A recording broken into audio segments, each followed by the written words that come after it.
We are wrestling. Olympic hero Kurt Angle, and you're listening to the We Are Wrestling Podcast. We Are Wrestling Podcast.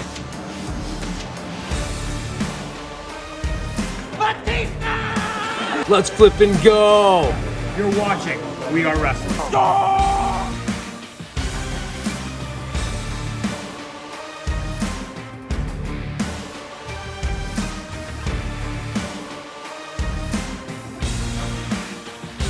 I'm the host with the most. You are by far the least intelligent.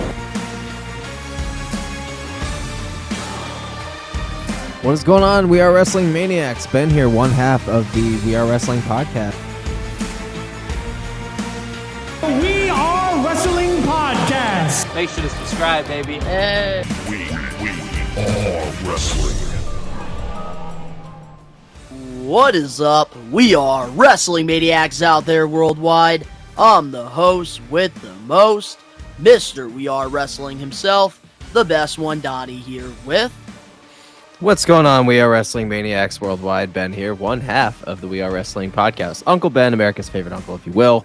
Yeah, last week was Rumble, or 2 weeks ago was Rumble. That's how fucked my brain has been since the Rumble. A lot of things have happened, a lot of things have transpired, and we're going to be covering all of that tonight right here on the podcast that you guys are seeing right here on Saturday night. But before we get into all that, Donnie, what's up? Man, 94 episodes of the We Are Wrestling Podcast. I need a fucking nap, Uncle Ben. Hell yeah, man. Hell yeah, dude. A nap sounds good today, specifically. Yes, it does. But before we dive into all the good stuff for this week's episode of the We Are Wrestling Podcast, if you're not a We Are Wrestling Maniac yet already, and you're listening to the podcast, give us a 5-star review, not just any review, a best one review, and download the episode. But if you're watching this over on the YouTube page, and you're not a part of the thousands of subscribers, we recommend you to hit that subscribe button now, turn on the post notifications. Videos be coming out of nowhere like an RKO. And of course, you already know, the grind is real. It feels like it. You're telling me, because, man, if you guys have not checked out the We Are Wrestling YouTube channel, there has been so many reactions that I've done reactions to, and even new episode of Hot Takes as well, where I talked about the Scott D'Amore, TNA firing, just a lot of content over on the We Are Wrestling YouTube channel. It's been a crazy week, man. I still can't believe that shit, but we'll get there. Oh, we will get there. Absolutely. But you already know how we like to do it here on the podcast. We start off with the highlight of the week. Ben, what's your highlight of the week?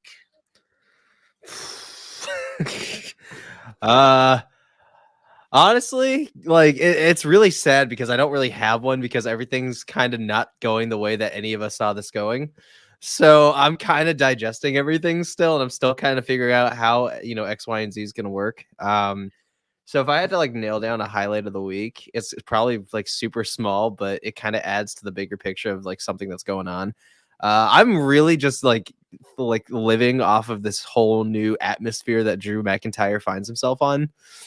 His weekly roasts of CM Punk, his fucking promo skills are like, it's like it's muscle memory now. The dude doesn't even have to fucking try anymore. So it's like he just picks up a microphone and goes. I don't even think that the dude has any kind of script or is told what to say anymore, because the dude is just organically killing it. And having it become a triple threat match at Mania, like they're kind of teasing it to be right now, I think it's brilliant. I love the more triple threat, fatal 4-way type shit rather than your typical classic, singles match, because that could be overplayed, unless there's a lot more substance there, which there is with Cody and fucking Seth. But we've seen it already, just like we've seen Drew and Seth. We haven't seen all three of them at the same time going against each other yet. And then do you put WrestleMania on that with these three fucking dudes? The finish, I'm happy either way at this point. Like, Seth could retain in some magical way, and I would be like, all right, cool. Drew McIntyre could win it. I'd be over the fucking moon. Or Cody can win it. I'd be happy for him. but at the same time, I'm not happy about it. I think we're gonna definitely know more a little bit going forward. After tonight's, we're recording this on a Thursday, so after tonight's press conference, I think we'll know more kind of what's gonna happen there. But yeah, I think Drew right now is kind of like where I'm focused with everything else and how things have changed. I think Drew right now is like my center focus with everything going on. I still believe that we are going to get Cody and Roman somehow, some way. Oh yeah, same, I'm same. still believing it. I think if there's going to be a Drew's triple taking the threat heavyweight. match, I think Sami Zayn versus Drew McIntyre versus Seth Rollins could be a real possibility. Drew's definitely got to be in the world heavyweight title picture. He's got to be. He's cooking right now. He's cooking. When it comes to Sammy though, like I don't see him in the main event picture at all anymore. Like I don't see him. He's not hot anymore, man.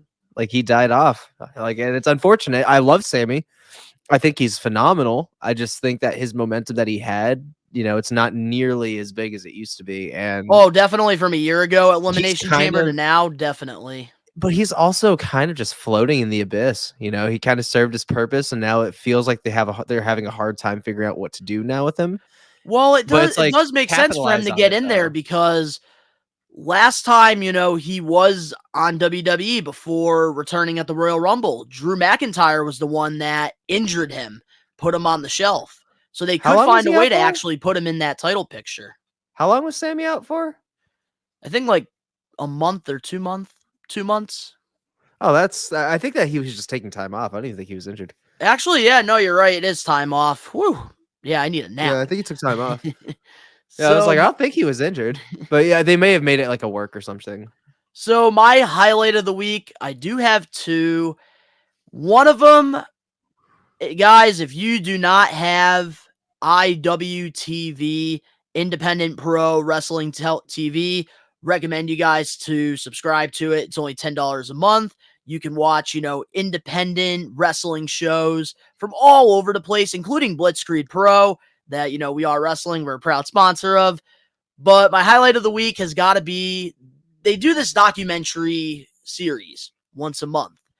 And this wrestler vlogs their experience, what's going on. And somebody that I've been a huge fan of in the independent circuit, Kevin Blackwood. He recently had a documentary come out with, IWTV, and it was really freaking good. He really dived into his real life and the struggles of being an independent wrestler. He moved from Los Angeles back to Buffalo, New York, and it's just a really good documentary. So that's got to be my highlight of the week. But there is also another one as well that I do want to share. And this one, obviously, I'm a huge advocate for independent wrestling.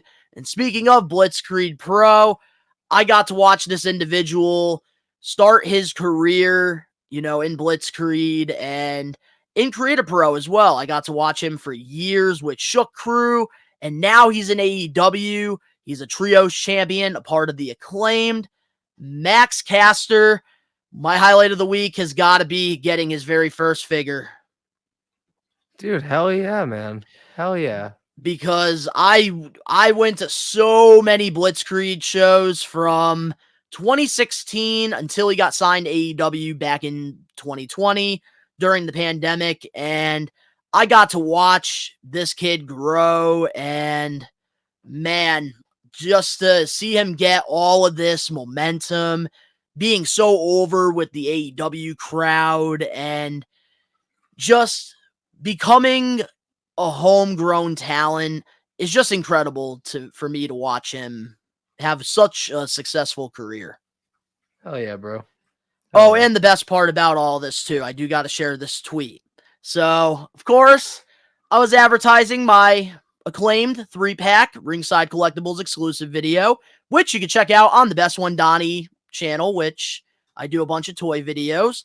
I tweeted the thumbnail, obviously advertising it, and Max Caster, he retweeted it and said this.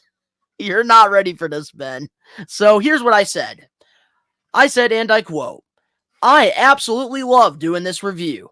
I got to watch at Platinum Max wrestle in the indies for years before AEW, and I get to review his very first figure is just so awesome.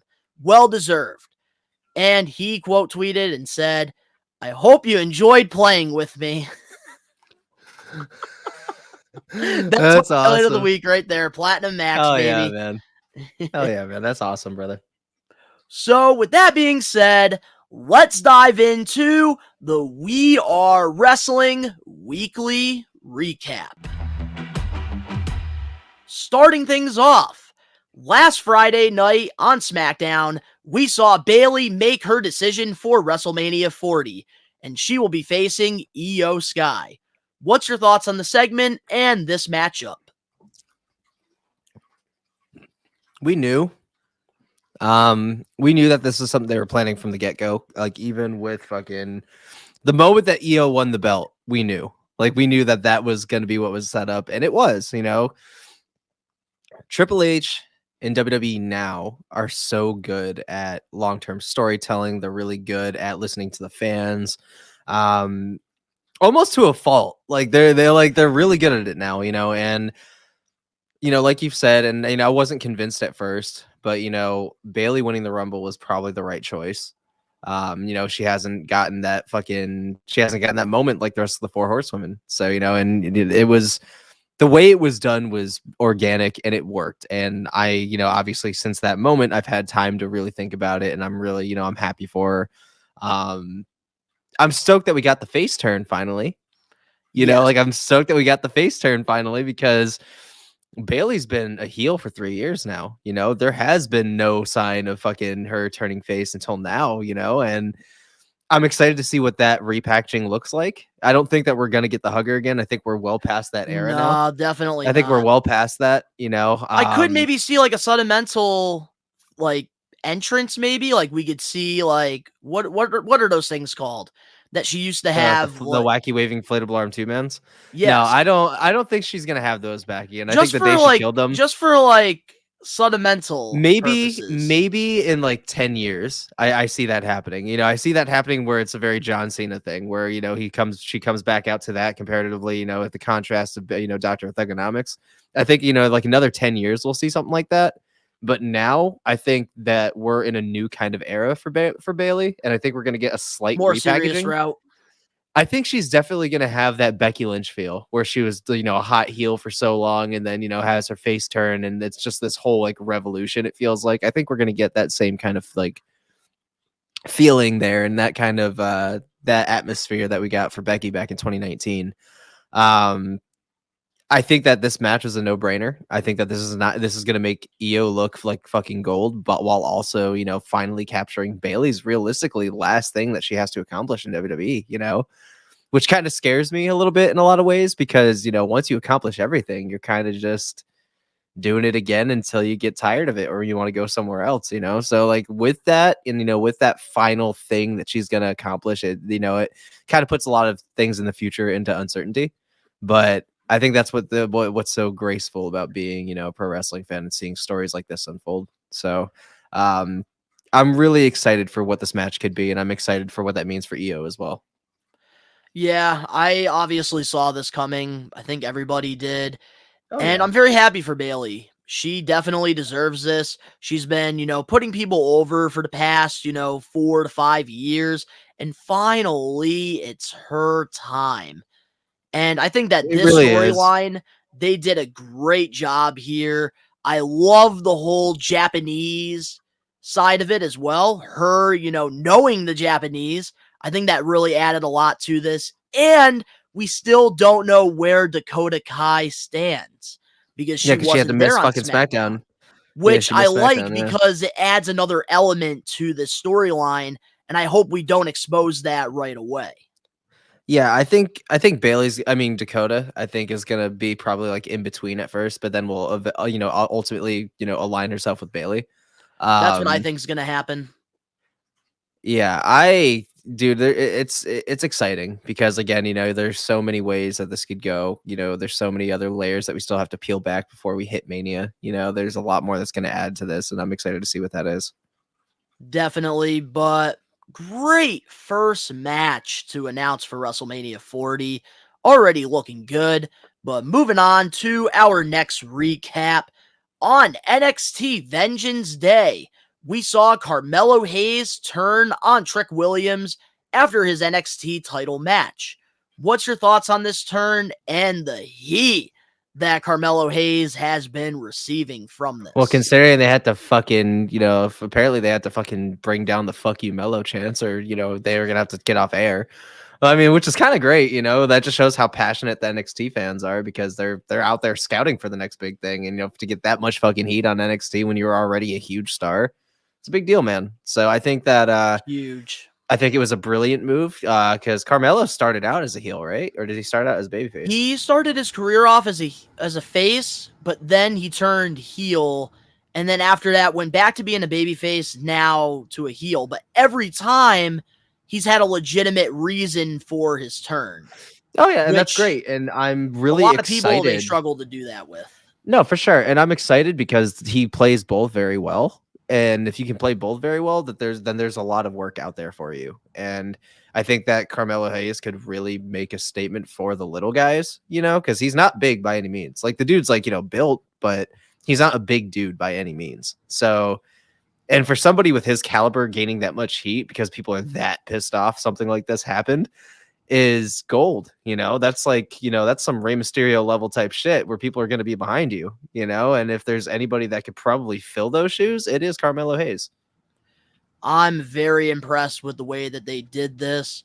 I love the pairing of Trick Williams and Carmelo Hayes. It reminded me of Shawn Michaels and Diesel back in the mid-90s. Hey, man. I mean, you got to split them up. Trick Williams was the big guy for Carmelo. He would help him with his NXT championship. But you got to split them out. You got to split them up eventually, especially with Carmelo going to the main roster. But that's what I was going to get at. I love the way that they did this because we really got to see their relationship evolve through time, and I think they picked the perfect time to do this. Trick Williams right now is the most over star in NXT. Well, when they especially regroup. Carmelo in the promo this past Tuesday, he came off very jealous, and it just adds so much more. Like I said, because in wrestling, it's all about timing, and I think they picked the right time to do it. I think that, it just, I don't even remember what I was going to say. But man, I loved how they did this, and I'm very excited to see Mello versus Trick. I think that Trick is very over now. He doesn't need Mello. I think Mello doesn't need him. When they revisit this, in a couple of years, obviously it's going to mean a lot more. So, like I said, with Carmelo going to the main roster and Trick still having some things to do on NXT, it's going to be some time, and they're going to have other things for Carmelo to do. So when they do eventually cross paths, it's going to be big. Very interesting television. But moving on now to our next recap for this week. On Monday Night Raw, Adam Pearce made it official. At the Elimination Chamber, Rhea Ripley will be defending her championship against Nia Jax. What's your thoughts on this matchup? Should have been at Mania. Should have been at Mania. I know. You and I are surprisingly on the same page when it comes to the Women's World Championship. Because we'd rather have Nia over Becky, and we all know what WWE is doing. We're getting Becky versus Rhea at Mania. It's happening. And it's fucking stupid because I'm sick of repeating the same goddamn story. I'm sick of the same big fucking names getting all these big fucking opportunities with barely lifting a pinky to work for it.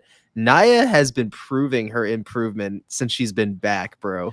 So if we're still here and we're not giving her a massive opportunity when she's earned it and she's genuinely coming off as a wrecking ball and is performing not only a lot smoother in the ring, but a lot safer, what the fuck are we doing? I get long-term storytelling, but not everything has to take a long fucking time. I'm okay with this, even though I do prefer Nia versus Rhea at WrestleMania.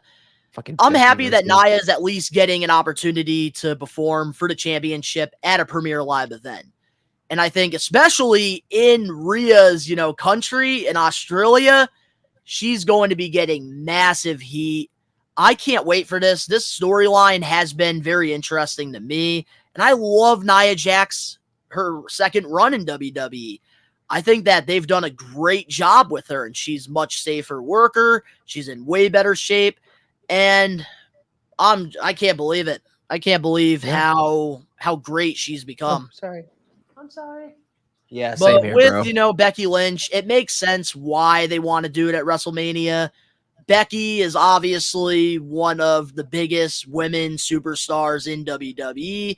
Rhea Ripley's 100%. also another big superstar in WWE. That's money on the table. But I can tell you who better win to keep the money on the table. Oh, it Rhea. needs to be Mommy. I agree. Mm-hmm. I agree Rhea, with you on because that's the only person.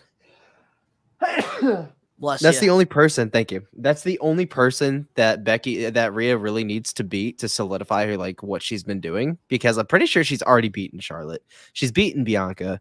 She's beaten Bayley. She needs to beat Becky on the grand stage and walk in and out as champion, because that's going to make her look dominant, and she really will be Yes. the eradicator. Like, you want to build her. They're building her the same way I feel like they built Randy Orton. And Randy Orton, look where the fuck we're at now. You keep Rhea on this thing, keep her going, keep her looking strong even through her losses, and you're looking at the female Randy Orton in 20 years. And that's the thing about But it's just all how you do Rhea. it, Here's why I don't want Becky to win the championship. And every year, when it comes to the women's championship at WrestleMania, it always seems like we get a new champion. And I think Rhea's time is not up yet. Yeah, she had a very slow start with the championship, but now she's picking up momentum where it matters. I think she's going to pick up a lot of momentum when she beats Nia Jax at Elimination Chamber. I think that's going to solidify her run. But let's not, put the fire out yet. Let's keep it It's going. so hot, bro.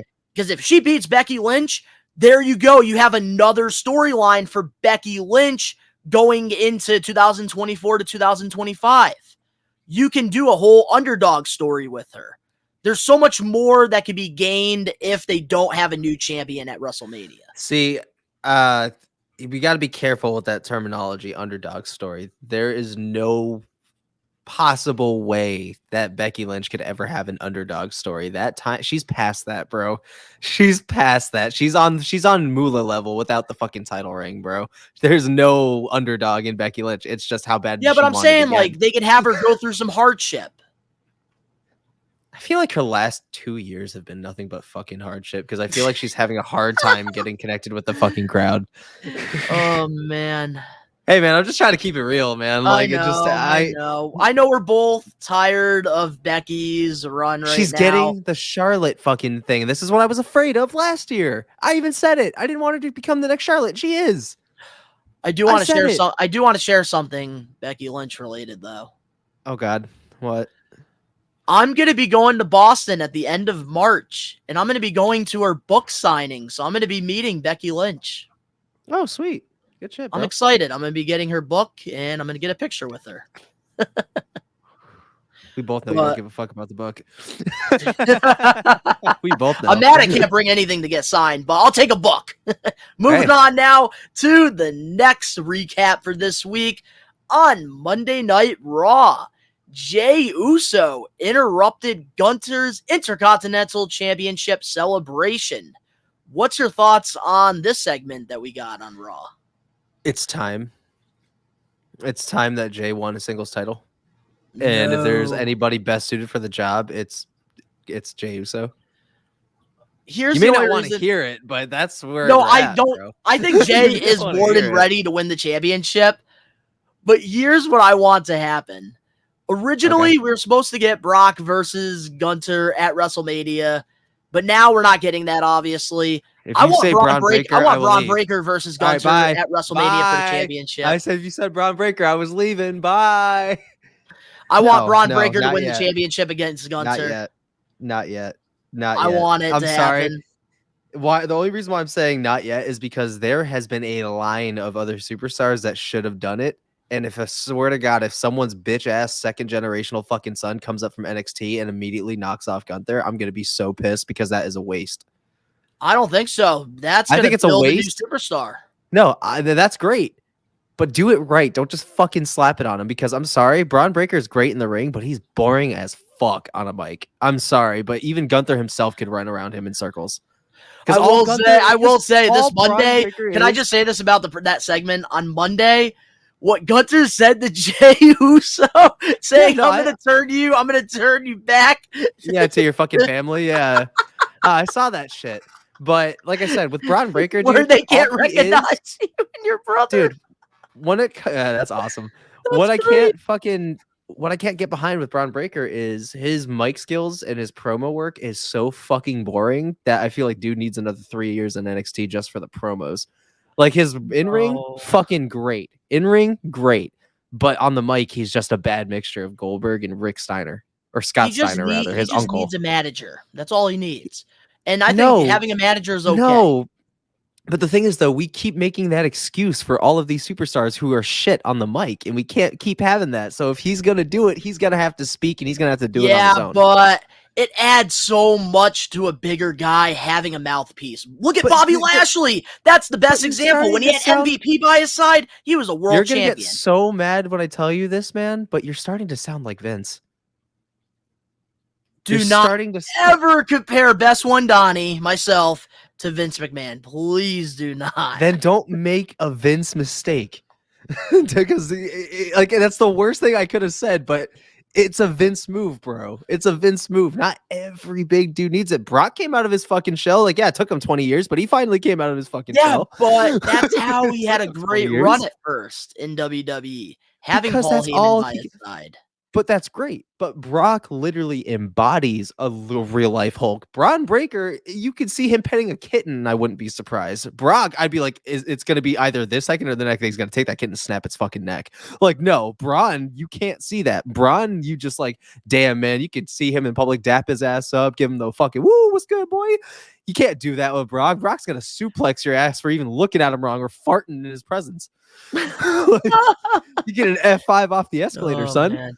I don't know. I think Braun Breaker, if you want to build a new superstar, I think that's the best way to do it. And that would really push him. I'm sorry, but if they're going to but I already know that they're teasing him and Paul Heyman. And if they do that, dude. No, they don't need to do that. I don't but think they're gonna. And you know they're gonna because Heyman's already fucking teased it. And that's why I'm saying, like, you don't need this dude becoming a Brock Lesnar part 2. And that's exactly where we're going to go if he does not stand on his own 2 feet. And I don't want a Brock Lesnar part 2. I want a Braun Breaker. Show me who Braun Breaker is. But I do want to talk about. But I do want to talk about Jey Uso a little bit. Like I'm not gonna be mad at. I'm sorry.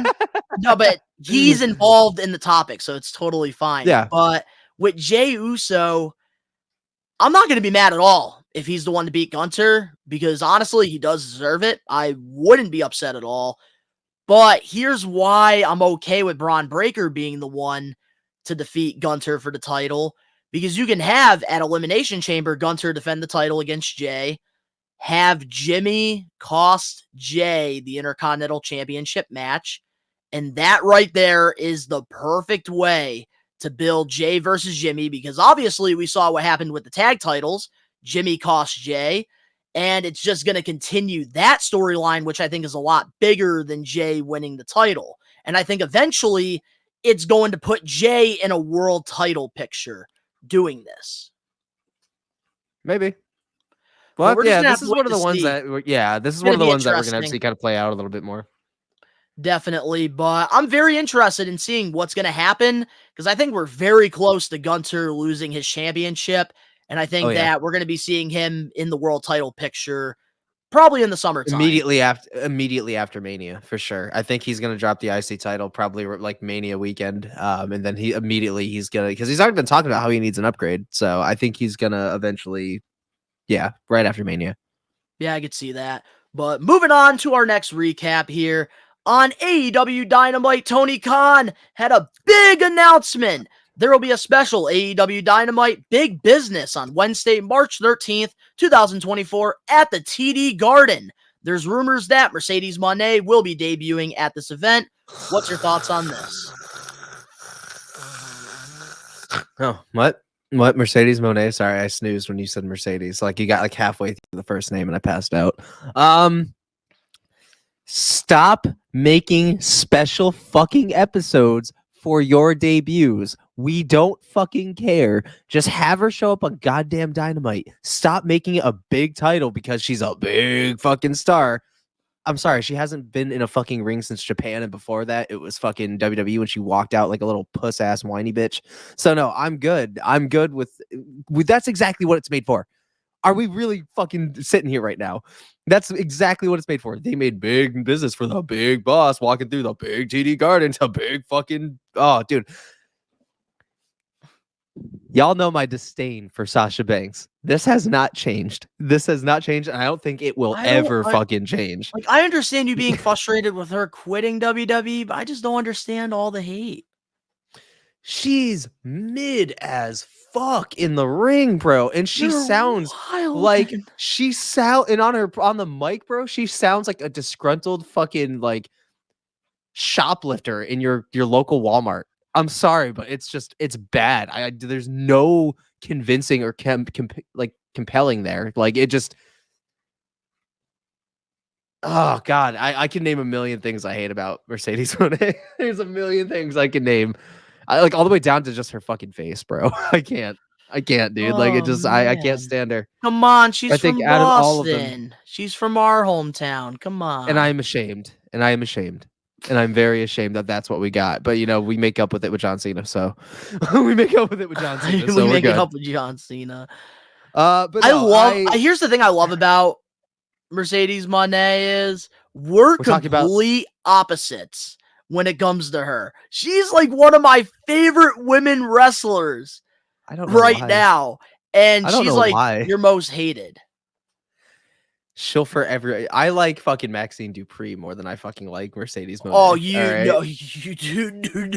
Maxine Dupree has a lot of potential, but Mercedes would run circles around her in a wrestling ring. Come on. I don't know. All those botches in the Rumble was way better than any 5-star Mercedes Moné match I've ever seen. So, I'm not okay. I'm just gonna bite my tongue.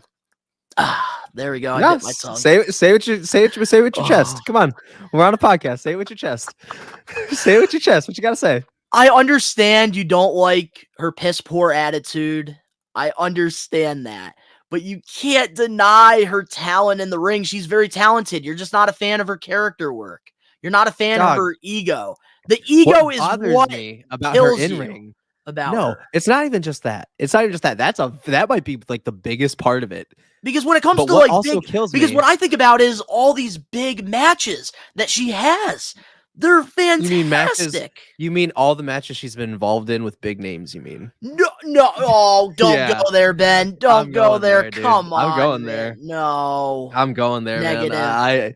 Very, very big. Like Ricky would say, pause. Nah, you can say pause all you want, but when it comes to Mercedes Moné, man, one of the things I can't stand about her in-ring work is the fact that it still looks like 09 Divas Wrestling. It's just stiff and just fucking awful. And she's like floating around the fucking ring, and none of the impacts look fucking real. Are you mistaking friggin' Eva Marie with Mercedes Moné? I am being completely. It's Sasha Banks actually, because she hasn't earned that fucking right for me to call her actual Mercedes Moné.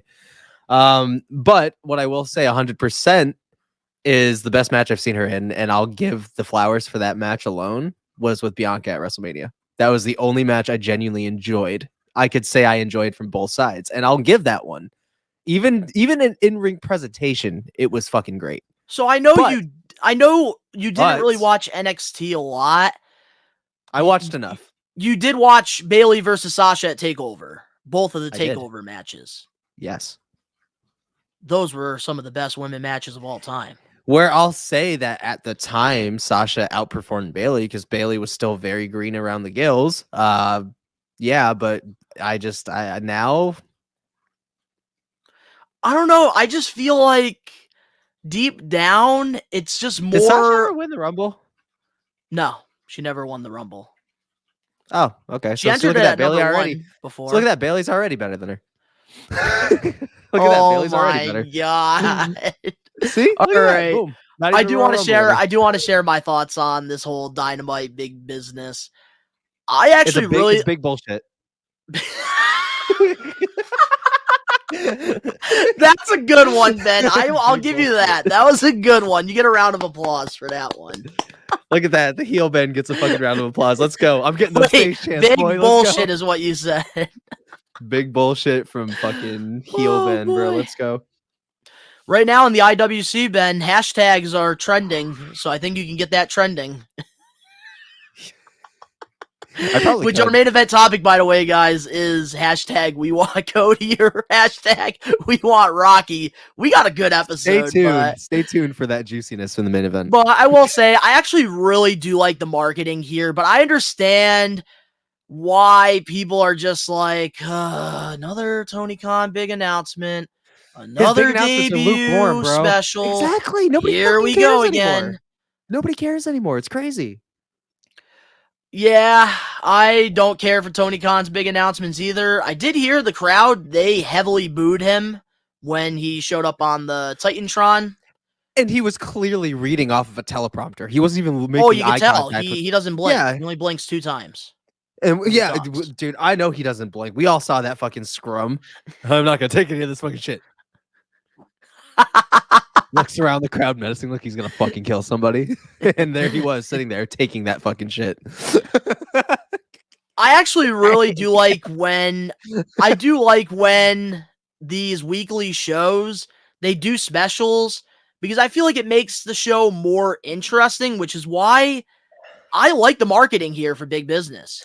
Donnie, I think that there is here's the potential. fucking problem. Here's the problem with that though. Every other Dynamite is a fucking special with Tony Khan. They Every decreased. Dynamite They have by, like, a decreased on show that a a month. lot. by a special a month. Ooh, Mm, ooh. no, A back special a month. the and a last third couple show years- that's already failing. the last couple of years in AEW, they did do like specials once a month. It seems like they definitely decreased that for some reason. It's But I because will it's say- not special anymore. It's not special. Anymore. I'm not gonna lie, I actually thought that this week's episode of Dynamite, like, I've seen better episodes, but it wasn't as bad as like the last like couple of weeks. But I will Yeah, say this I about guess. Big Business though. She should have called a Big Bill. I will say this Leave it though. XL. I like the marketing here.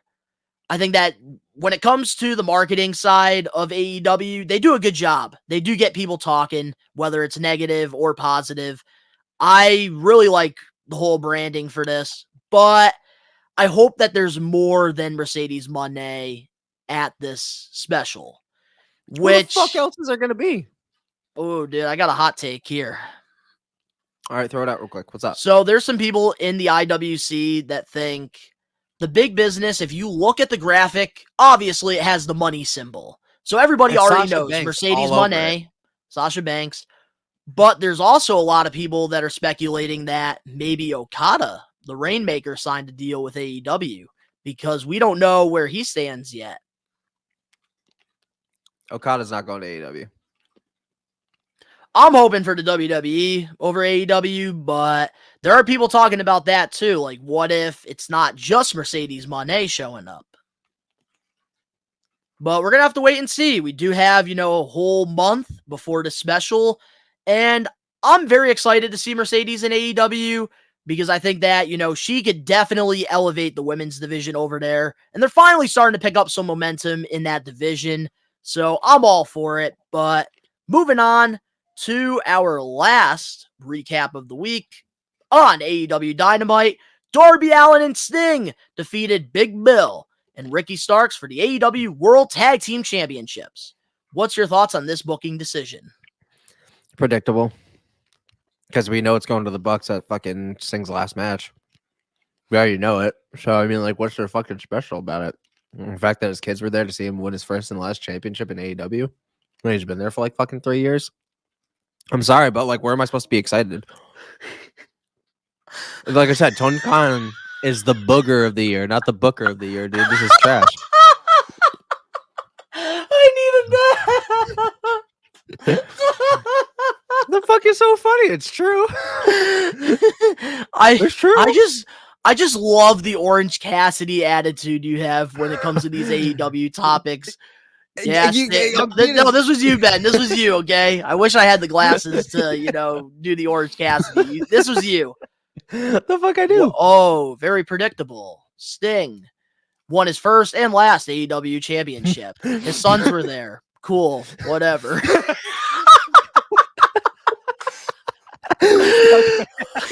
That was good. I can see where you're coming from, but where's Young Bucks are gonna win, you know? Whatever. Exactly. Well, you already know. It just if this is one of those instances where this is one of those instances. This is one of those instances where I know for a fact WWE would have given him a better send off because I feel like they're just kind of throwing together what they have. And I'm sorry, I gotta disagree with that. There's one thing that AEW did right was Sting's final run.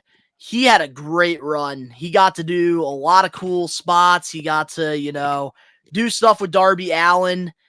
And I think that they protected him too during this time. I think one of the positives Darby that from whole time. AEW. I think one of the positives for AEW is definitely Sting's final run. Oh, absolutely.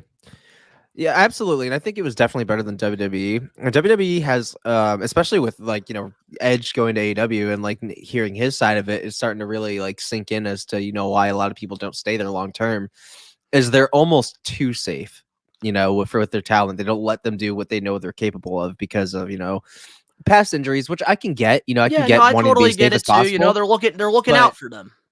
But Edge knew his capabilities. And if we knew that Edge had been wanting to be in there every fucking week from the moment he came back in 2020, this run could have been so much different. We could have had a world champion Edge. We could have. And that's what he wanted. He wanted to come back full time. And to know that he could have and WWE only wanted to bring him out every couple months pissed me off, bro. That's why Chris Jericho left WWE as well. He was doing that 90-day thing, and then he would leave for 120 days and then come back 90 days. And he got fed up with doing that too. But, I think that this is a great way to, celebrate Sting's run in AEW because obviously him and Darby, they were undefeated as a tag team. And that's why I criticized the stupid ranking system for years. Because I just think they were undefeated and they never got a shot for the titles, and now all of a sudden they got a shot. My last thing that I'm going to say about it is they could have been more creative and they could have had a better opponent for him. That's all I'm going to say. Is he could have done better. That's all. I'm very surprised that Sting wanted the Young Bucks because I guess that's what the reports were. Sting was okay with it. I was very surprised. Well, yeah, because he'll have Darby in his corner and shit. He knows that they're gonna get a 5-star classic match, and he barely has to move a finger for it. He's gonna have a couple high spots, and boom, done. It is going to be a really good match, I think, for Revolution. I'll definitely be doing a live watch along here on the We Are Wrestling YouTube channel on that. And so far, I think that this Matthew and Nicholas thing definitely has potential. It is getting a lot of heat at these shows, and if you're getting a reaction, you're doing something right. I already know what's going to happen, obviously. They're going to win the tag titles, which, not a lot of us are looking forward to that. And how many times have we seen that in AWTV? Because that's good shit, kids. But what I liked was how they did this. Because when Darby and Sting did win the tag titles, they had the confetti, the sons, they came up, hugged their father, and then they had the Young Bucks attack them. And for the first time ever with the championship celebration, we got that, which was definitely something different. I think it adds so much more to Revolution because a lot of the times it doesn't make sense when somebody you're having a rivalry with costs you a match. And I like the logical reasoning there why the Young Bucks didn't pretty much, they didn't cost Sting and Darby this match. Because obviously they want the tag title. So I like how they're making it make sense from that perspective. Yeah, and I can respect that. I just think it's lukewarm. That's all. Oh, shit. I hear you. I didn't mean to smack you. But up next, we have the comment of the week and, of course, the We Are Wrestling weekly news and rumors. We'll be right back with more We Are Wrestling podcast, episode 94. Saturday, March 23rd, both Captain's Corner and Zombie Hideout are putting together the Wrestling Classic 4 in Springfield, Mass.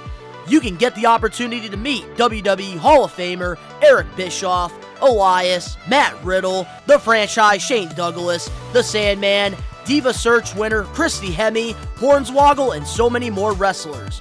We Are Wrestling will be in the house as a vendor at this event, selling t-shirts, meeting our fans, vlogging, and having a good time on Saturday, March 23rd at the South End Community Center in Springfield, Mass.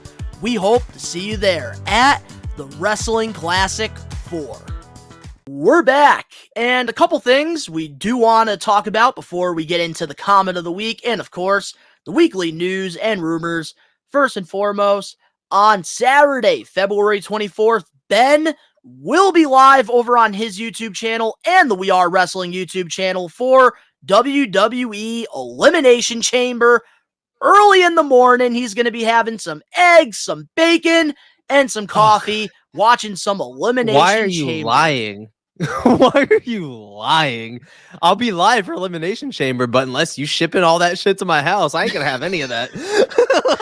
We giving you that WWE catering, pal. All right, bet. Send me some catering. Get me my meal sent to my door for that morning for pulling a dub at 5 in the fucking morning for you wrestling fucking marks. No, I'll be sound asleep.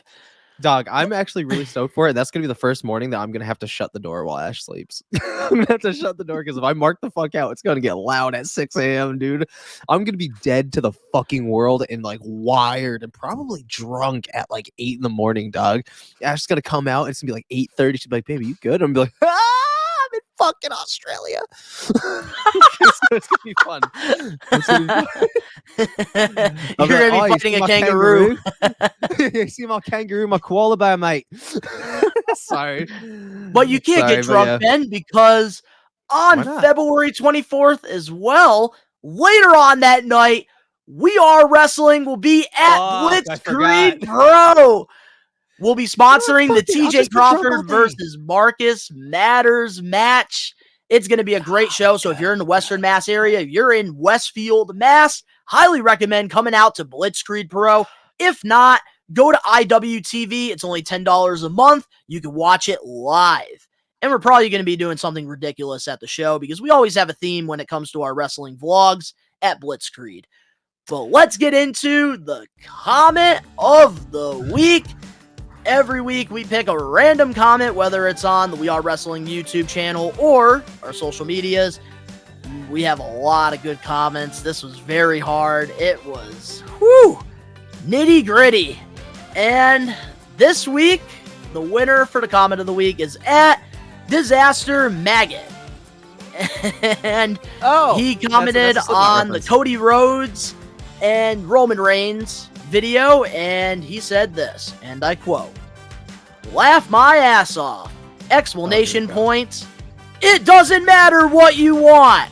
So congratulations to Disaster Maggot on the comment of the week. I saw what he was doing there. So if you guys want to get your comment featured on a future episode of the We Are Wrestling podcast, all you got to do is just leave a comment. Ben, I think that you got to start picking a comment as well. We need to start like, I pick one, you pick one. If you get me to do that shit, which I will, I'll pick a comment of the week. We'll rotate and shit. But my comments are probably going to be like the most grotesque comments. I'll probably take the most fucking heated comments.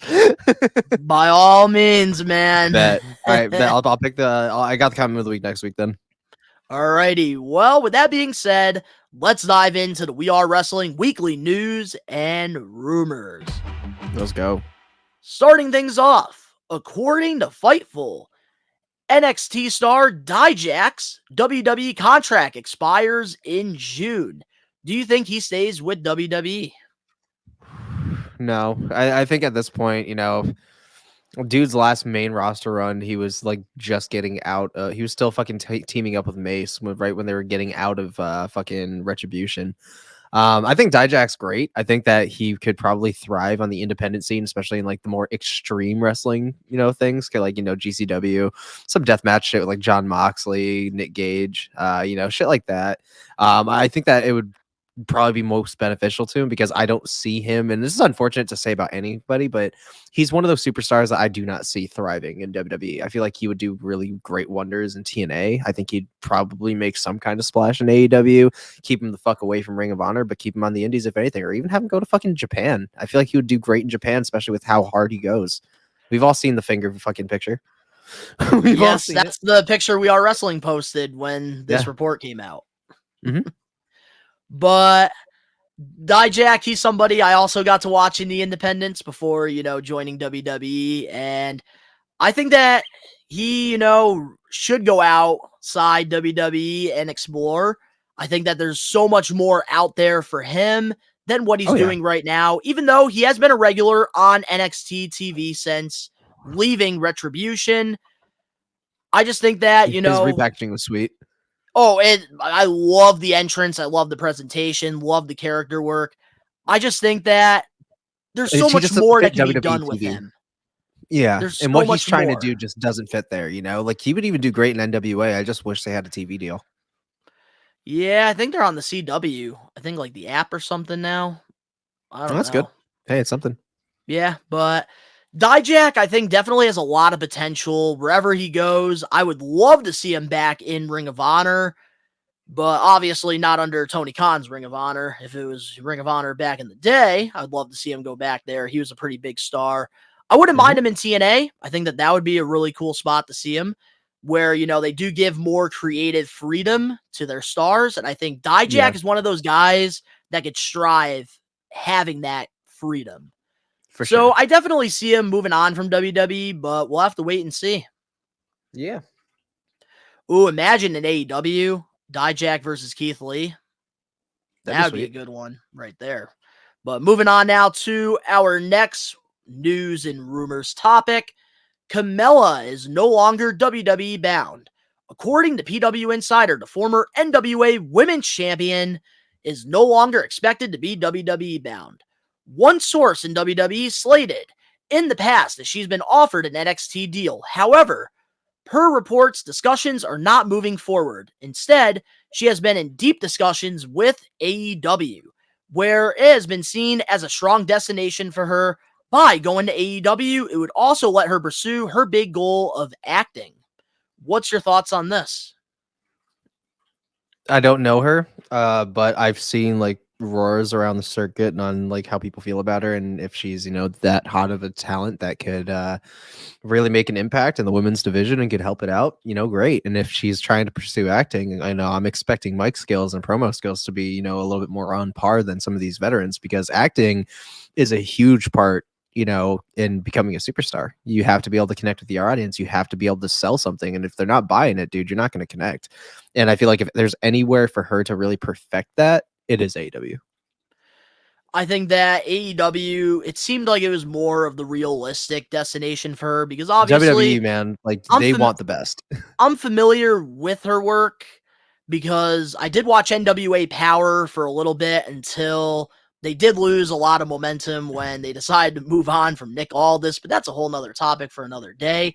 Carmelo is definitely one of the best free agents right now in the women's division, and I thought that it was going to be a solid deal. I thought that she was going to go to WWE NXT, go down that route, but I think her going to AEW is definitely probably better, because what I'm noticing is WWE, they're not on the buying market when it comes to the free agency, because they have NXT.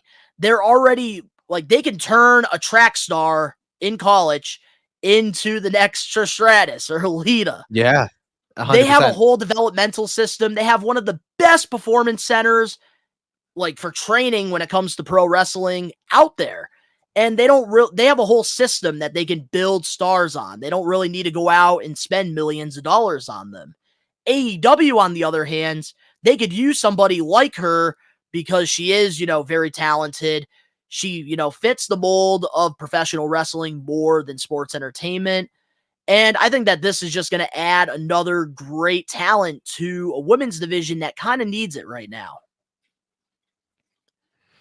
Yeah, I can definitely 100% agree. And like I said, if she really does have certain capabilities, that could really add to the division, then it's a good move. And I think AEW would help her fulfill a lot of those things. So I'm looking forward to it. And the last thing I'm going to say about this is I love that in 2024, AEW is really focusing on their women's division. It's been something that's been heavily criticized by the IWC just this year, let alone. We got Megan Bain. She's, finishing up with Stardom. She's a very talented independent wrestler. Megan Bain. We also have Mercedes Moné coming, which we don't need to Wait, get Megan into Bain that is again. Megan Bain is actually going to AEW? Yes, she is. Oh god, she's so fine. Yeah, I got you. I agree with you. But also, Carmella, her joining, that would be great as well. We also got Deonna Purrazzo. There's a lot of potential there. Mariah May. So I really love that they're focusing on their women's division. So I will give Tony Khan credit for that. But moving on now to our next weekly news and rumors. Guys, I highly recommend if you want to check out the latest episode of Hot Takes. I really dove into this, but we do got to hear what Ben has to say about this. Scott D'Amore is no longer the president of TNA Wrestling. In an article posted on TNA's Wrestling's website, D'Amore's contract has been terminated, and the new president is Anthony Cicilline.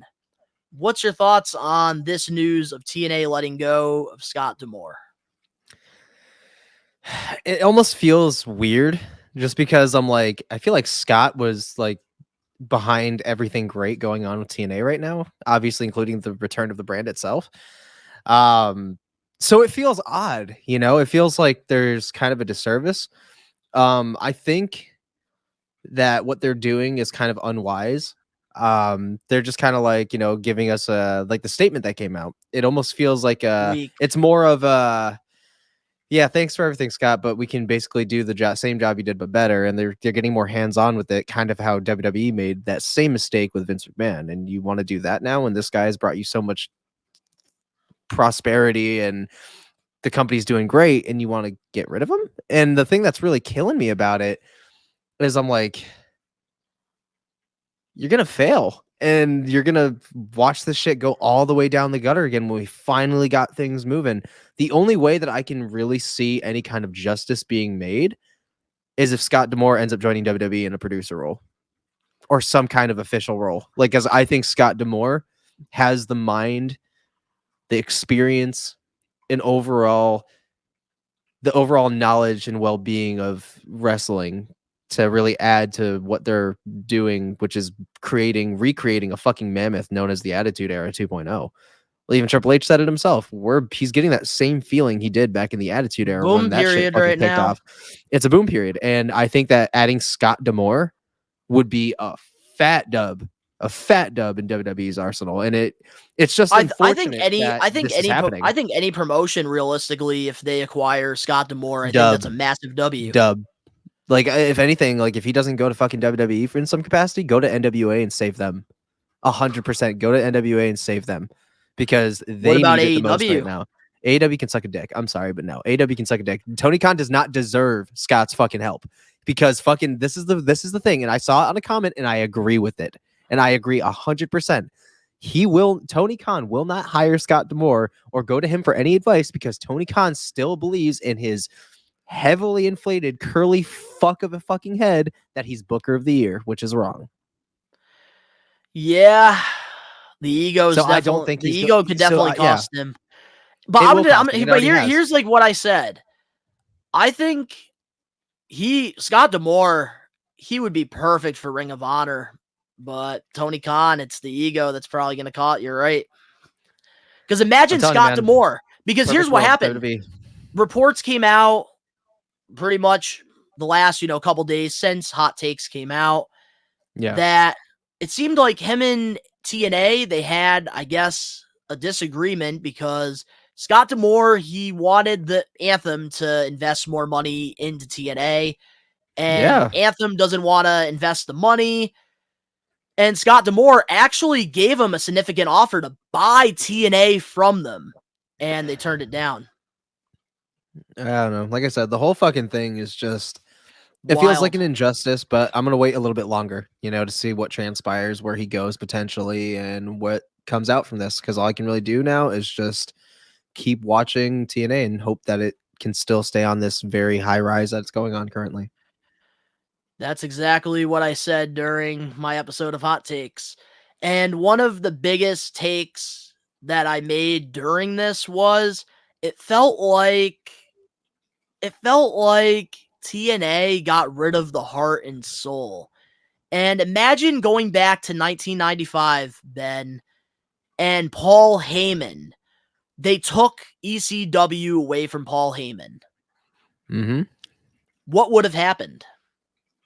It would have thrived. We probably would never have seen the fucking deterioration of fucking ECW. We probably would have gotten wrestling today would be very different had ECW still, stayed around. So I don't know. But that's I the just thing, though. think, Paul Heyman was the leader of ECW, and he made ECW what it was. Just like Scott D'Amore, made TNA what it was, it felt like. And I really hope they do. I really hope they don't lose this momentum. I really hope that this is like a Nick Khan situation where, a lot of people, they're very upset about Nick Khan stepping up in WWE. They thought that he was going to kill WWE, but now he's out here making $5 billion deals. I hope that this is similar to TNA, but we're just going to have to wait and see. I think wherever Scott D'Amore goes, massive asset to wherever he goes. Yeah, I hope that, in the end of the day, I hope that everybody that's involved thrives, especially Scott, especially with everything he's done thus far for TNA, and for him to just kind of be gone, it is really what it sucks. is. But all I can do is just sit back and wait and see what happens. Yeah, and the worst part too is Anthem, they're already starting on the wrong foot because in the locker room, they had a Zoom call with the wrestlers after this whole announcement came out, and they pretty much told the wrestlers that Scott D'Amore stepped down, even though they terminated him. So a lot of the wrestlers in the locker room were very upset about that as a first impression. Yeah, I just, again, let's see what everything what has happens. to do. I agree. But moving on now to our very last weekly news and rumors. WWE wanted to bring back Swerve Strickland. Recently on the Smooth Vega podcast, Swerve stated that, for me, I was in a place where I knew I needed to be. I needed to be in AEW. When I got the phone call to go back, I didn't even answer it. It was nope. Do you think Swerve made the right choice here? Yes, because he's a bigger star than he could have ever been even now in WWE. I think he's one of those people that had to leave to make a name for himself and then come back years in the future when he's already a main event level star. Swerve ain't going anywhere until he's world champion in AEW at least twice. So I think he's got some time, and I think it was the best decision for him, period. He wants to be the first black AEW world champion. And I hope that happens because the dude's got the fucking charisma and everything to go for it. So I do too. I think Swerve, baby. I think that, Swerve definitely made the right choice here. He's one of the only people that made that choice, and it's working out for him, and I couldn't be happier. And that's the thing. There's certain talent that need to have creative behind them, but Swerve is a very creative individual. Look at all the ventures that he's doing outside of AEW. Swerve Strickland Swerve Strickland is this age's Booker T. He is creative as hell. He's innovative. He's got the moveset. He's got the charisma. He's got the heat. He's got it all, man. Swerve Strickland is going to be a fucking world champion soon. And that's the best the thing he could have done was say no to go back. Everybody everybody thinks that WWE is the right place for everybody. It's not. I think that Swerve, he really fits perfect at AEW. He's a big star over there. He's very over. And he gets to do all of his other ventures. He gets to do music. He gets to do podcasting. Mm-hmm. And he's doing a lot of stuff in the entertainment business as well, on top of being a professional wrestler. And you can't really do that when you're a WWE superstar. So I actually really do like this for him, and I wish him nothing but the best. And some of these pro wrestlers, they're afraid to bet on themselves, but I'm glad that, he's bet on himself because it's paying off. Absolutely. I agree. But up next, we have the Getting Put Over segment. We're going to be covering Karrion Kross and, of course, the main event topic, #WeWantCody or #WeWantRocky. We'll be right back with more We Are Wrestling Podcast 94. Are you looking for wrestling content? Well, We Are Wrestling provides everything pro wrestling. The best one, Donnie, Gins, and the Load Rager Ben, are wrestling marks like you who love this sport. We Are Wrestling has it all when it comes to wrestling content. We have different podcasts, vlogs, reactions, full wrestling matches, live pay-per-view watch-alongs, interviews, predictions, and so much more. Only on We Are Wrestling. What are you waiting for? Subscribe and become a We Are Wrestling Maniac now. We're back, and every week we do this thing called the Getting Put Over segment, where every week Ben and I, we alternate, we pick a star from the past, present, or future, and we put that star over. This week, we're going to be putting over Karrion Kross. Yeah, boy. I'm excited. I'm very excited as well. Where do we begin? I don't know where we begin, but we could definitely start talking. Karrion, man. Karrion is one of those people that I would compare heavily to Batista in a way.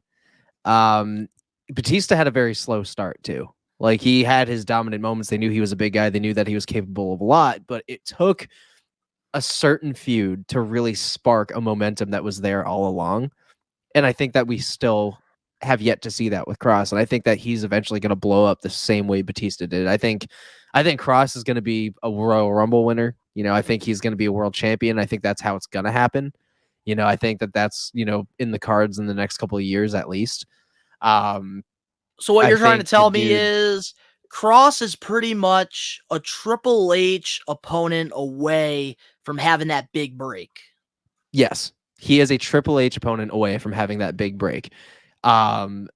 Because if you remember, nobody was really behind Batista at first. You know, he was just a big dude that could go in the ring, didn't really have, you know, promo skills like that. But if you look at Kross, and I'm not saying that Batista's not creative. He's one of the, you know, best WWE turned actors that there is today. But Kross, right off the bat, is so much more creative, more innovative than Batista ever was.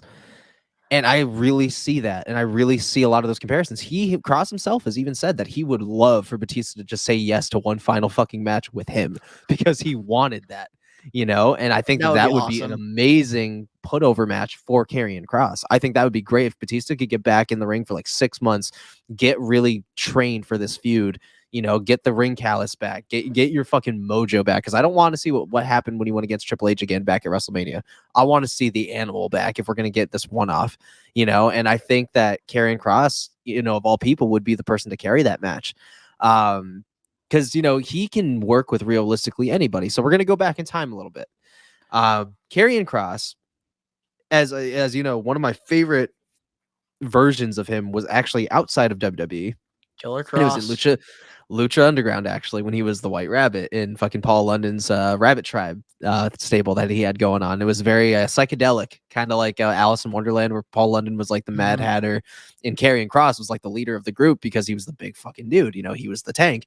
And it was so interesting because I feel like that was like the most different I've ever seen Karrion, because like, yeah, he was still like the wrecking ball that we know, but he had this almost like more comedic side to him. He had almost this more like different edge that made him, I guess, even more dangerous than he's kind of portrayed now. He's then just, you know, a fucking, you know, a hitman. He was more played as kind of like a psychopath. And I really loved that because it showed where a lot of these roots, you know, that really make Karrion Kross and, you know, who he is, where it all started. That's one thing about Lucha Underground. You know, the character work that they do is on a whole nother level. And that's another thing. That's another person, you know, to we gotta bring back Lucha Underground. They gotta bring it Paul back. London is one of the most innovative and creative fucking wrestlers in the day. And it's like, I'm talking outside of bias. WWE really fucking held this dude back, because if you fucking go on the indies, Lucha Underground and etc., and look at Paul's work, especially his work with Bryan Danielson, it's fucking insane, the contrast. And he worked with Bryan Danielson after his WWE run. And that's why I say WWE is not for everybody. It's not. And they really held the bag on him. And I feel like it kind of ties in with Carrion too, because I feel like they're still kind of doing that, but it's finally starting to come full circle for him. He's got a good stable. He's the leader of a really good stable. I'm seeing a lot of great shit in there. The promos, to really get the fucking momentum ready for. Are we talking Authors of about the Authors of testimony Pain. right now? The Testament. Yeah, Final Testament. Like that promo work, getting geared up to introduce the Authors of Pain again was great. That was probably the best Karrion Kross promo I've ever seen in my life. Like everything was just, it feels like the cards are starting to fall now. It's starting to align. The stars are aligning now. So I'm just like, Karrion Kross could have such a beastly fucking run, and I'm excited that we're finally getting there though. But he's got so many great matches under his belt too. Like, what are some of your favorite Kross moments? We'll get into the matches, but dude, for me, Karrion Kross, the first time I ever saw him was in Impact Wrestling, and they did this whole Killer Kross, right? Hitman type of character where people would get attacked backstage by this mystery man, and then he had like a card with an X on it, and then he revealed himself as Killer Kross, and I was very invested in his character the moment I saw him. And just the whole presentation, like he understands the business. And I just love that what he's doing is different than everybody else. And that's very hard to find in professional wrestling in 2024. And I think that, Karrion Kross getting the opportunity to go to WWE, NXT, he had a great run in the black and gold era. Unfortunately, Vince McMahon ruined his first main roster run, having him, lose to Jeff Hardy in like 2 minutes. That pissed me off. The way Triple H brought him back was great with the whole Roman Reigns thing. I just wish that we can get back to that time. I want Karrion Kross to be in a bigger picture because the potential is there. You and I, for 94 episodes of the We Are Wrestling podcast, we have been praising Karrion Kross. I feel like his name gets brought up at least once or twice every episode because that's how invested you and I are when it comes to his work. And I think that there's so much more that needs to be done. I do like this whole feud that we're getting right now in WWE with Bobby Lashley and the Street Profits. I think that they've done a great job there, but I want more for Karrion Kross moving forward. I want to see Kross and Orton cross paths at some point. That is there's a lot of fucking people. Because with Karrion Kross's character, Cody, with Karrion Kross's character, you can do anything with anybody. He can adapt to anyone, and that is hard to find. Yeah, and Karrion, man, he's got a bright future. I just hope that they book him correctly going forward, I do agree with that. But when it comes to matches, what's got to be a match that really stood out to you so far during his run? I can tell you my favorite feud. All right. One of my favorite feuds of all time with Karrion Kross was actually his NXT World Championship feud with Samoa Joe. That was good. During the pandemic. Yeah, especially during the switch between Joe and Regal. And that disrespect that Karrion was giving him, and then Samoa Joe's fucking music hit, and everybody's like, oh shit, and Karrion just went from pissed to just he was scared shitless. Like the face selling just it was fucking golden. And both are hard-hitting dudes, man. That they have that feud, I think, is what really got me into Karrion Kross, because he was just such a fucking dick.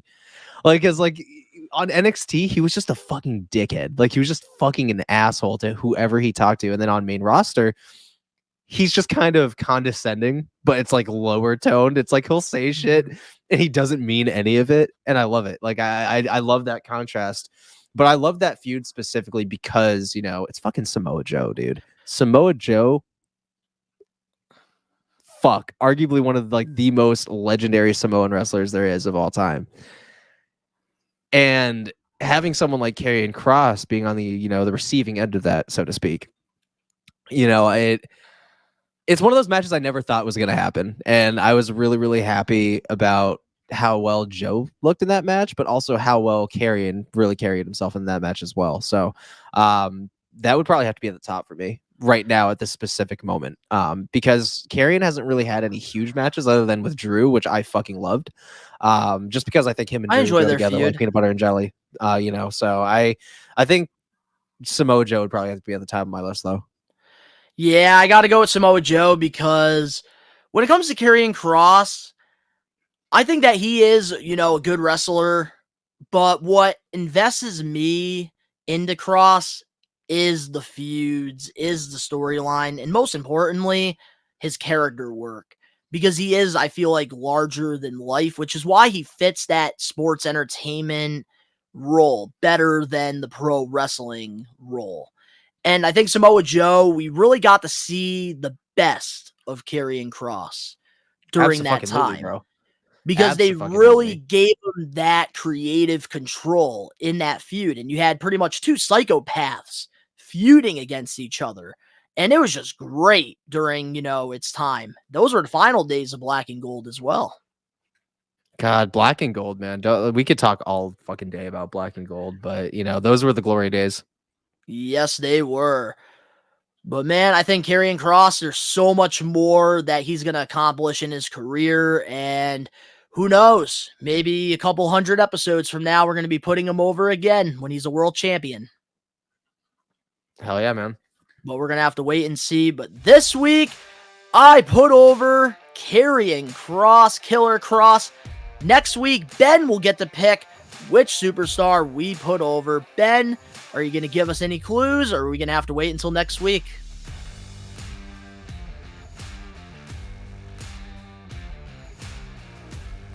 Here's your clue. Oh, damn. So the listeners, they have to go to the We Are Wrestling YouTube channel to find out who you're referring to. Let's just say he's the whole obvious show. could this be? How much more obvious could this be? The listeners can't see you doing that, Ben. They're listening to our voices. Sorry, yeah. So the person that we're going to be putting over next week is the whole damn show. Take that how you would like. The whole fucking show. There we go. But now, with that being said, let's dive into the main event topic for the We Are Wrestling podcast, episode 94. And last Friday on SmackDown, the whole wrestling world was shocked when Cody Rhodes told Roman Reigns he wants that championship, but not at WrestleMania. And then The Rock showed up. So, of course, the IWC didn't like that. And we got a whole thing going on all over social media. Hashtag We Want Cody. And even a hashtag We Want Rocky for the Rock fans. But one thing that I did do this week, which I'm actually very proud I did this on time, we did a poll over on our community tab over on the YouTube channel, and I do have the results here. We wanted to know from all the We Are Wrestling Maniacs, what do you guys want? Cody Rhodes versus Roman Reigns at WrestleMania, or The Rock versus Roman Reigns at WrestleMania 40? And we got 588 votes on this. So a lot of people are invested in this. Oh boy, here we go. So, hashtag We Want Rocky. Only 18% of you guys wanted that. 82% want Cody to finish the story at WrestleMania 40. So, Ben, before you do give your thoughts on hashtag We Want Cody or hashtag We Want Rocky, let's hear what Ricky's got to say on the best segment in We Are Wrestling. Ricky Knows Best. Let's hear what Ricky's got to say. Ladies and gentlemen, Ricky knows best. Ricky knows best, ladies and gentlemen. Ricky knows best. Believe in me. God bless you. It's me, Ricky Williams. Moxley's just as crazy as him. No, Ricky! Bullshit! They do it too sometimes. I'll be catching it. It's me, Ricky Williams. Stop playing. But that's my opinion. He's so over. Ricky knows best, ladies and gentlemen. Ricky knows best. Believe in me. God bless you. What's up, We Are Wrestling? This is Ricky Williams, aka Ricky Knows Best. Shout out to We Are Wrestling. Shout out to Donnie, the best one, and Uncle Ben. You want my opinion on The Rock and Cody's thing? My Team Rock or Team Cody? I'm really not on the team, honestly. Because at the end of the day, it's quite obvious and it's simple logic on who deserves the main event WrestleMania and dethrone Roman Reigns, or headlines WrestleMania to dethrone Roman Reigns. If you're going to have the man win the Royal Rumble 2 straight years and he doesn't win it the first year, and he wins it the second year, but he doesn't win the big one, what sense does that make? Oh, and such. You tell me that. Now, like I said, I ain't on either team, but if I had to pick, I would probably, obviously Team Cody. Because The Rock just can't come back and think he can get a title shot just like that, just because his name is The Rock. Now, The Rock is a legend in this business, but y'all can't be telling me The Rock gets to cut the line every single time. Man, he didn't win the Rumble. But if that was the case, you should have just had him win the Rumble in the first place. Right? It's logical and common sense. Like, why would you screw Cody over? Like, let the man finish his story. If anything, Seth Rollins can still headline WrestleMania, but let him headline night 1. I don't want to see no title unifications neither. I don't want to see The Rock and Roman. But like I said, I'm Team Cody, because I actually want him to finish his story. It's no hate on The Rock. And this is like the Daniel Bryan situation back in 2014. And the fans were ultimately 1,000,000% behind him. But in this situation, Roman Reigns is like Randy Orton, Batista is The Rock, and Daniel Bryan is Cody. 10 years later, this is what we're doing. The Rock came back at the wrong time, in my opinion. And it's going to bite him soon. Fans are going to start booing him. It's not that we're not happy that he's back. It's just this is the wrong time. That's it. Ben, where do you stand with all of this? There's What such do you a thing there's such a thing as pulling the trigger too late. And that's exactly what happened here. You know, they should have stricken the match while it was fucking hot last year.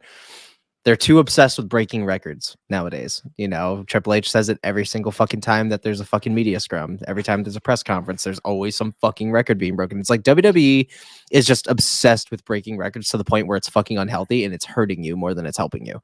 Because nobody has fucking asked for Roman Reigns to beat the Hogan record. Nobody. As a matter of fact, less than 5 years ago, dude was suffering succotash. And all of a sudden, he's the longest reigning fucking world champion we've ever had. Come on, bro.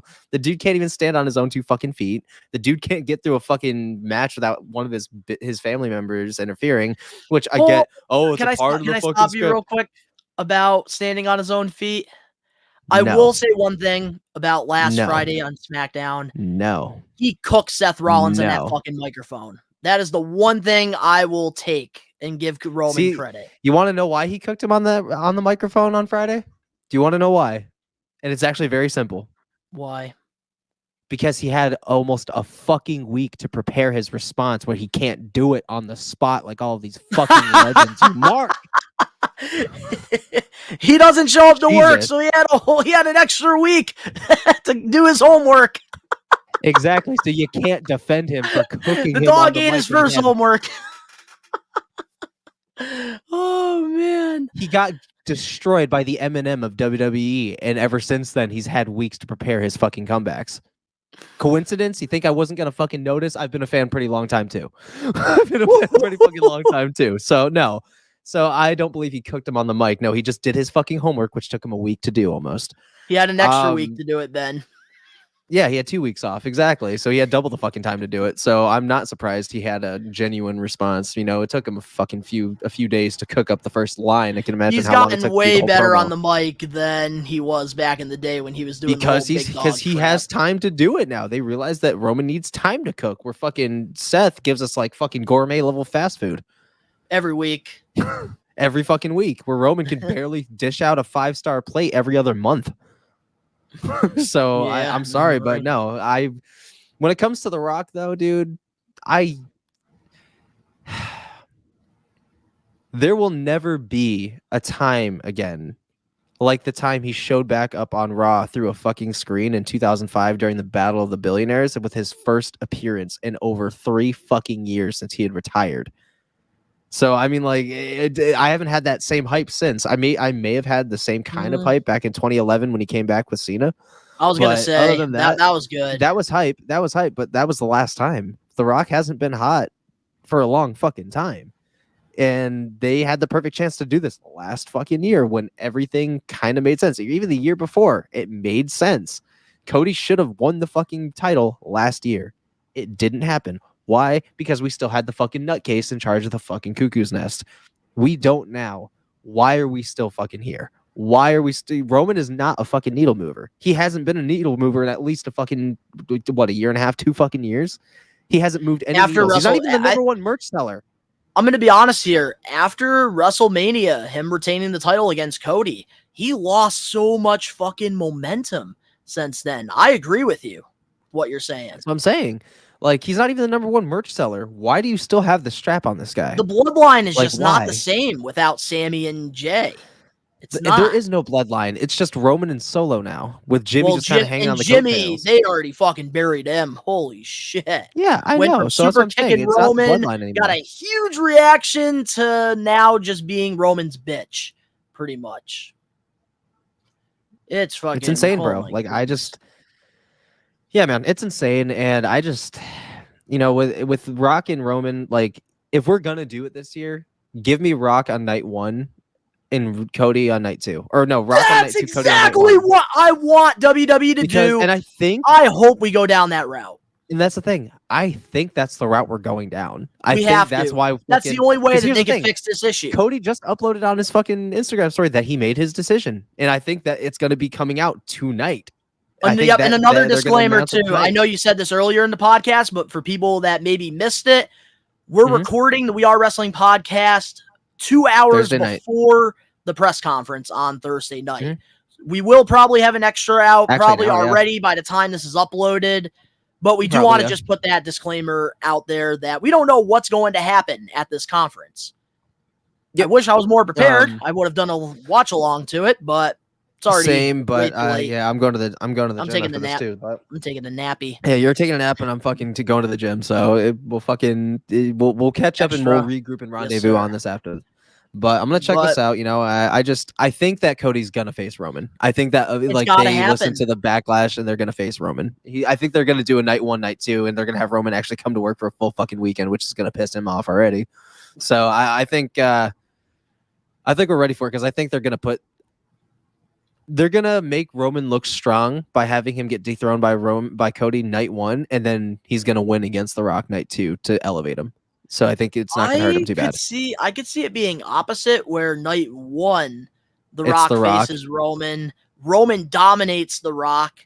Then going into night 2, Cody gets that massive win right there, and that would really skyrocket his championship run and finishing the story. Because I definitely could see that happening, and I think that that's the route they have to go. We don't need to see Seth versus Cody for the 4th time. We don't need it.